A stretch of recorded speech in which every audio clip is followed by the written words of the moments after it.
Class 9 के परमाणु की संरचना चैप्टर को आगे बढ़ाते हैं। तो बोर के परमाणु मॉडल में आपने पढ़ा था कि इलेक्ट्रॉन निश्चित कक्षाओं में चक्कर काटते हैं, लेकिन किस कक्षा में कितने चक्कर इलेक्ट्रॉन काटते हैं। तो उसके लिए बोर और बरी नामक दो वैज्ञानिकों ने एक नियम प्रस्तुत किया।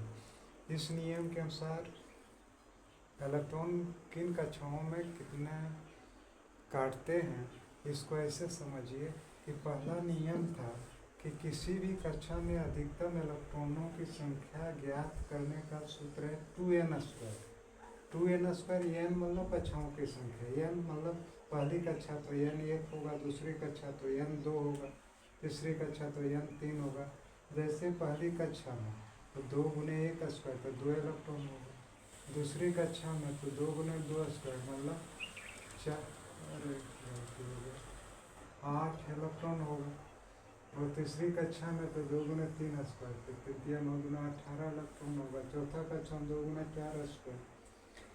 और दूसरा है कि परमाणु के किसी भी परमाणु के जो सबसे बाहरी कक्षा होता है, एकदम बाह्यतम कक्षा होता है, उसमें 8 से ज़्यादा इलेक्ट्रॉन हो ही नहीं सकते हैं। ज़्यादा से ज़्यादा 8 इलेक्ट्रॉन होते हैं। और तीसरा जो है वह है कक्षाएं क्रमानुसार बढ़ती जाती, मतलब पहले पहली कक्षा बढ़ेगी, फिर दूसरी कक्षा, फिर तीसरी कक्षा। इसको हम एक एग्जाम्पल के द्वारा समझाते हैं। जैसे सोडियम की परमाणु संख्या 11 है, कैसे बढ़ेगा। तो पहला कक्षा, इसको ऐसे समझिए KLMN।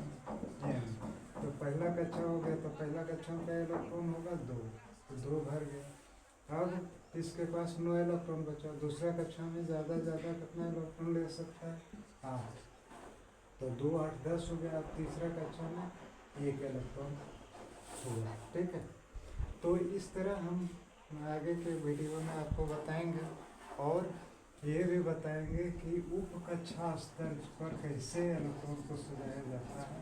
जैसे KLMN कक्षा होगा, उप कक्षा में S P D F होता है। S में 2 इलेक्ट्रॉन होता है, P में 6, D में 10 और F में 14। और यह बहुत इम्पोर्टेंट है। अगले वीडियो में मैं कुछ उदाहरण दे करके आपको इलेक्ट्रॉनिक विन्यास कैसे बनाया जाता है उसके बारे में बताएंगे। वीडियो पसंद आता है तो लाइक और सब्सक्राइब कीजिए, आपसे यही रिक्वेस्ट है।